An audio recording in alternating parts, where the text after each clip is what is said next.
사랑하는 샘물 성도 여러분, 오늘도 이 아침에 여러분과 함께 말씀을 나누게 되어서 영광입니다. 우리 다 같이 샘물의 기도를 하나님께 올려드리겠습니다. 마음 모아 샘물의 기도를 하나님께 드립니다. 먼저 우리의 믿음을 고백합니다. 사람마다 먹고 마시는 것과 수고함으로 낙을 누리는 그것이 하나님의 선물인 줄도 또한 알았도다. 아멘. 감사하신 주님, 우리에게 주신 모든 것이 하나님의 선물임을 고백합니다.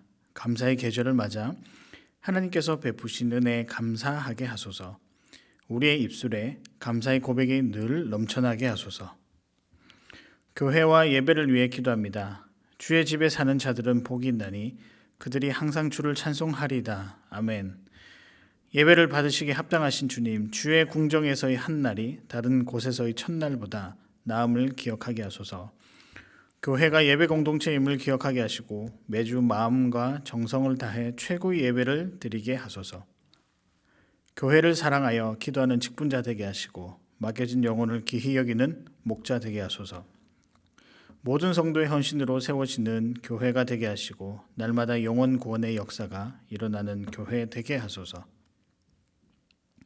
다음 세대와 청년을 위해 기도합니다. 이는 여호와께서 요셉과 함께 하심이라. 여호와께서 그를 범사에 형통하게 하셨도다. 아멘. 형통케 하시는 하나님, 우리를 인도하시는 것 이상으로 살아가는 우리 자녀들의 걸음을 형통하게 하소서. 입시를 앞둔 수험생들에게 지혜를 주시고 학업과 진로에 있어서 하나님의 인도하심을 받게 하소서. 청년들이 현실의 무게에 짓눌리지 않게 하시고 하나님이 주신 꿈을 품고 살게 하소서. 하나님의 함께하심이 형통의 비결임을 깨닫고 늘 하나님과 동행하게 하소서. 환우들을 위해 기도합니다. 사랑하는 자여, 내 영혼이 잘됨 같이 내가 범사에 잘되고 강건하기를 내가 간구하노라. 아멘. 영육을 강건케 하시는 하나님, 육신과 정서적 어려움으로 고통받는 이들을 긍휼히 여기소서. 우리가 함께 기도할 때 치유와 회복의 기적이 일어나게 하소서. 어려움 중에도 하나님의 살아계심을 믿고 모든 일에 우리와 똑같이 시험받으신 그리스도를 바라보며 승리하게 하소서. 나라와 열방을 위해 기도합니다. 온 땅이 주께 경배하고 주를 노래하며 주의 이름을 노래하리다 할지어다. 온 땅의 주인이신 하나님, 코로나가 속히 종식되게 하시고 주님의 공의와 평화가 넘쳐나는 나라가 되게 하소서. 우리 사는 이 땅이 복음으로 새롭게 되는 역사를 주소서. 멀리 복음을 전하는 선교사들의 필요를 채워주시고 주의 복음이 땅끝까지 전파되어 온 땅이 주께 경배하고 주를 찬양하게 하소서. 오늘도 샘물 성도의 걸음에 동행하여 주시고 삶의 현장에서 그리스도의 향기를 드러내는 삶이 되게 하소서. 예수님의 이름으로 기도합니다. 아멘. 오늘 저와 여러분이 함께 나누신 말씀은 역대하 28장 16절에서부터 27절까지의 말씀입니다. 그때 아하스 왕이 아수르 왕에게 사람을 보내어 도와주기를 구하였으니 이는 에돔 사람들이 다시 와서 유다를 치고 그의 백성을 사로잡았음이며 블레셋 사람들도 유다의 평지와 남방 성읍들을 침노하여 베세메스와 아얄론과 그데롯과 소고 및 그 주변 마을들과 딥나 및 그 주변 마을들과 김소 및 그 주변 마을들을 점령하고 거기에 살았으니 이는 이스라엘 왕 아하스가 유다에서 망령되이 행하여 여호와께 크게 범죄하였으므로 여호와께서 유다를 낮추심이라. 아수르 왕 디글랏 빌레셀이 그에게 이르렀으나 돕지 아니하고 도리어 그를 공격하였더라. 아하스가 여호와의 전과 왕궁과 방백들의 집에서 재물을 가져다가 아수르 왕에게 주었으나 그에게 유익이 없었더라. 이 아하스 왕이 공고할 때 더욱 여호와께 범죄하여 자기를 친 다메섹 신들에게 제사하여 이르되 아람 왕들의 신들이 그들을 도왔으니 나도 그 신에게 제사하여 나를 돕게 하리라 하였으나 그 신이 아하스와 온 이스라엘을 망하게 하였더라. 아하스가 하나님의 전의 기구들을 모아 하나님의 전의 기구들을 부수고 또 여호와의 전 문들을 닫고 예루살렘 구석마다 제단을 쌓고 유다 각 성읍에 산당을 세워 다른 신에게 분향하여 그의 조상들의 하나님 여호와를 진노하게 하였더라. 아하스의 남은 시종 사적과 모든 행위는 유다와 이스라엘 열왕기에 기록되니라. 아하스가 그의 조상들과 함께 누움에 이스라엘 왕들의 묘실에 들이지 아니하고 예루살렘 성에 장사하였더라. 그의 아들 히스기야가 대신하여 왕이 되니라.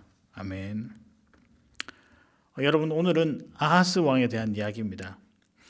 그는 평생 악한 왕이라고 그 평가를 받았는데요. 오늘 본문이 아닌 어제 본문 28장 1절과 또 오늘 읽었던 본문 곳곳에 이런 표현이 등장합니다. 여호와께 범죄하여. 아하스에 대해서 이야기할 때 여호와께 범죄하여라는 이 평가가 계속해서 등장하고 있습니다. 그가 하나님을 의지하지 않고 하나님이 좋아하지 않는 일, 하나님이 싫어하는 일들을 많이 했기 때문에 이런 평가를 받게 된 것입니다. 본문에도 보면 전쟁의 상황 가운데서도 그가 하나님을 의지하는 것이 아니라 아스루 왕을 의지하는 그런 모습을 보이고 있고요. 또 그 사람에게 잘 보이려고 거룩한 성전의 제물들을 가져다가 바치는 해도 너무한 그런 범죄의 현장을 이 아하스를 통해서 우리가 볼 수 있게 되는 것입니다. 여러분, 생각할 때마다 참 안타까운 것 같습니다. 그러나 이런 모습이 행여나 우리의 모습이 아닐까라는 생각으로 또 우리 삶을 한번 되돌아보곤 합니다. 우리도 하나님을 의지하는 것보다 사람을 더 의지하고요. 우리가 하나님을 의지하는 것보다 오히려 더 다른 것을 많이 의지할 때가 여러 번 있다는 것입니다. 바라기는 우리 성도님들께서 기쁜 일이나 또 슬픈 일이나 또 즐거운 일이나 그러나 어려운 일이나 어떤 일이든지 우리 하나님만을 의지하는 그런 인생 되시기를 참 바랍니다. 그래서 오늘 이 시간에 하나님 앞에 사는 인생은 어떤 인생인가 라는 질문으로 말씀을 통해 주님 주시는 메시지를 살펴보고자 합니다. 하나님 앞에 우리는 어떤 인생을 살아야 할까요? 첫째, 하나님을 먼저 의지하는 삶입니다. 가장 먼저 하나님을 의지하는 삶이 하나님이 원하시는 삶입니다. 우리의 경험을 또 가진 능력을 심지어는 우리의 신앙을 의지하는 것이 아니라 그보다 먼저 하나님을 의지하고 하나님께 나아가는 자가 하나님이 원하시는 인생, 하나님이 원하시는 삶을 살아가는 자들이라고 할 수 있습니다. 어떤 순간에도 우리는 하나님부터 생각하고 의지하는 것이 필요합니다. 오늘 본문 16절과 17절에 보면 에돔 사람, 블레셋 사람들이 유다에 쳐들어왔습니다. 당연히 이들을 조금 상대하기에 버거웠던지 도움을 요청합니다. 여러분이라면 누구에게 도움을 요청하시겠습니까? 당연히 살아계신 하나님이실 거라고 생각합니다. 그러나 아하스 왕은 하나님을 의지하는 것이 아니라 아수르 왕에게 도움을 요청하고 있는 장면이 기록되어 있습니다. 전쟁이 일어났을 때 아하스는 하나님께 도움을 의지하는 것보다 요청하는 것보다 사람인 아수르 왕에게 의지하고 아수르 왕에게 도움을 요청하는 것을 볼 수 있습니다. 그러나 우리의 예상과는 달리 이 아수르의 디글랏빌레셀 왕이 이런 요청에 반응하지 않고 도리어 이 유다를 공격하는 뒤통수를 맞는 그런 일이 벌어지게 된 것입니다. 만약에 아하스가 하나님께 기도하고 먼저 도움을 요청했더라면 우리 하나님께서는 꼭 도와주셔서 이들을 에돔과 블레셋 사람들을 물리칠 수 있게 하셨을 것입니다. 그러나 하나님이 아닌 다른 것들을 의지했기 때문에 그 아하스 왕은 전쟁에서 질 뿐만 아니라 패망의 길로 가게 된 것입니다. 어려운 순간이나 참 고민이 많은 순간에 우리는 하나님만을 먼저 의지하는 그런 삶을 살았으면 좋겠습니다. 여러분, 특별히 사람을 우리가 많이 의지하는데요. 조심하셔야 할 것이 결코 이것이 우리에게 유익이 되지 않는다는 것입니다.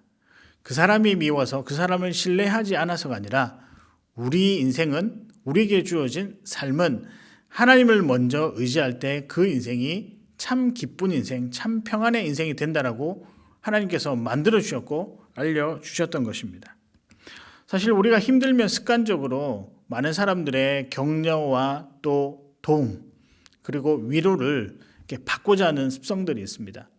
시험에 실패했든지 사업에 실패했든지 또 여러 가지 우리가 원치 않는 결과를 맞이했을 때 어쩌면 우리가 하나님께 먼저 나가서 하나님을 의지하는 것보다 사람들이 해주는 그 위로 또 그 격려 때문에 더 힘을 내는 경우가 있다는 것을 우리가 종종 보게 됩니다.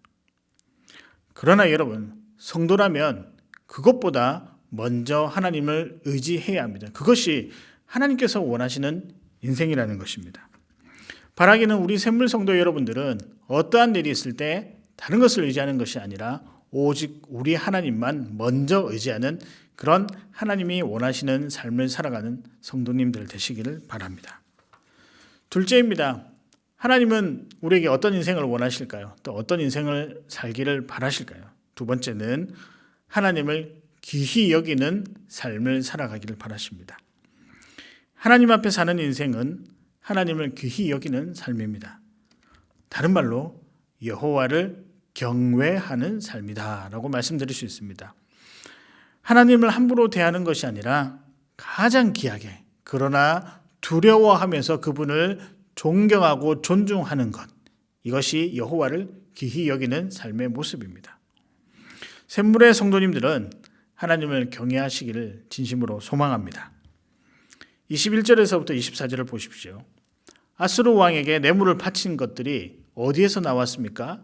여호와의 전에 곳곳에 있는, 또 왕궁에 있는, 왕궁 곳곳에 있는 그 귀한 보석들에게서, 또 귀한 보물들에게서 나왔습니다. 또 아수르 왕이 섬기는 신을 위해 24절에 보면 하나님의 전을 부수기까지 했고, 또 하나님의 전의 기구들을 모아 우상을 위한 제단에 이렇게 쌓는 것을 우리가 보게 됩니다. 아수르 왕에 잘 보이기 위해서 하나님을 등한시한 것이고, 더 나아가서는 무시한 것입니다. 그가 사람에게 잘 보이려고 거룩하시고 위대하시고 찬송받아야 할, 마땅히 찬송받아야 할 그 하나님이 머무시는 전을 함부로 하는 모습을 보면서 우리는 두렵고 무서운 마음을 느끼게 됩니다. 지난주일 설교에 담임 목사님께서 창조주의 위대한 권리라는 이 말씀을 가지고 우리에게 또 메시지를 전해주셨습니다. 그 중에 여러 우리에게 알려주신 메시지 중에 여호와를 경외하라라는 메시지가 있었습니다. 여호와 하나님을 두려워하는 것은 정말 무서워서가 아니라 그 하나님이 위대하시기 때문에 또 그리해야 된다라고 했습니다. 마찬가지입니다. 왕이신 하나님을 귀히 여기고 그분에게 예의를 갖추고 정성스레 대하는 것은 다름 아니라 그분이 위대하시기 때문입니다. 그 위대하신 하나님이 그렇게 존재하시기 때문입니다. 그래서 우리는 당연히 하나님 앞에 나올 때 가장 귀한 것으로 정성스러운 것으로 그리고 조심하게 나와야 합니다. 그 삶이 바로 하나님이 원하시는 복된 인생입니다. 누군가를 귀히 여기며 정성으로 대한다는 것은 누군가를 굉장히 존중한다는 의미입니다. 여러분, 그렇게 할 때 그 사람은 또한 귀히 대접을 받을 것입니다. 우리가 하나님을 귀히 여기는 삶을 살 때 우리 인생도 하나님이 귀히 여기시고 사용하시고 복을 내려주신다는 것입니다. 그 인생이 하나님 주신 인생이며 기쁜 인생이 되는 것입니다. 그래서 여러분들은 하나님이 귀히 여기는 그런 하나님을 경외하는 그런 인생 되시기를 소망합니다. 하나님 앞에 우리는 어떤 인생을 살아야 할까요? 첫째, 하나님을 먼저 의지하는 삶을 살아야 합니다. 다른 어떤 것보다도 어떤 순간에도 먼저 하나님을 의지하는 삶을 살아야 합니다. 두 번째는요, 하나님을 귀히 여기는 삶을 살아야 됩니다. 다른 말로 여호와를 경외하는 삶이다 라고 말씀드릴 수 있습니다. 마지막은 무엇일까요? 하나님 앞에 우리는 어떤 인생을 살아야 할까요? 마지막, 여호와를 기쁘시게 하는 삶을 살아야 한다는 것입니다. 다른 삶이 아니라 다른 누군가를 기쁘게 하는 것이 아니라 우리 하나님 여호와 하나님을 기쁘시게 하는 삶을 사는 것이 신자 즉 성도의 인생이라는 것입니다. 아하스는 하나님보다 우상을 더 많이 사랑했으며 숭배했습니다. 처음부터 끝까지 그의 인생에는 하나님이란 존재는 없었습니다.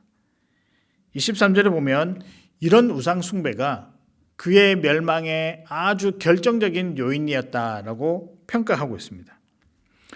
여러분이 잘 아시는 웨스터민스터 신앙 고백서 소요리 문답 제1번에 이렇게 질문하고 있는데요. 사람의 제일 되는 목적은 무엇인가? 거기에 대한 답으로 사람이 제일 되는 목적은 하나님을 영화롭게 하고 그를 영원토록 즐거워한다라는 것이 목적이라고 이야기를 하고 있습니다.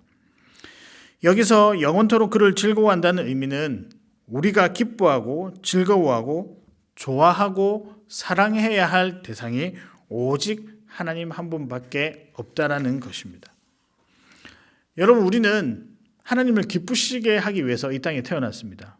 어떤 사람들은 이런 사실에 대해서 하나님이 참 이기적인 분이다, 어떻게 자기만 영광 받기 위해서 우리를 사용했느냐라고 말씀하시는 분도 종종 있습니다. 그러나 여러분, 우리의 존재는 그분을 사랑하기 위해 만든 존재가 맞습니다. 이 사실은 너무 명확한 것이며, 또 이렇게 할 때 우리의 존재가 더더욱 빛이 나는 법입니다. 하나님을 더 귀히 여기고 사랑하고 더 아끼면 아낄수록 그분도 아껴서 영광 받으시지만 그분을 아끼는 우리들도 더더욱 빛나게 하시는 것, 이것이 하나님께서 우리에게 베풀으신 삶의 은혜이자 선물이자 보답입니다. 우리가 하나님을 더 사랑할 때 우리는 멋진 인생이 될 수 있습니다. 또 하나님께 사랑받는 존재로 점점점 만들어질 것입니다. 하나님을 사랑하면 하나님도 우리를 사랑하시고, 하나님을 즐거워하면 하나님도 우리를 즐거워하신다는 것입니다. 그래서 우리는 오직 하나님만을 섬겨야 합니다.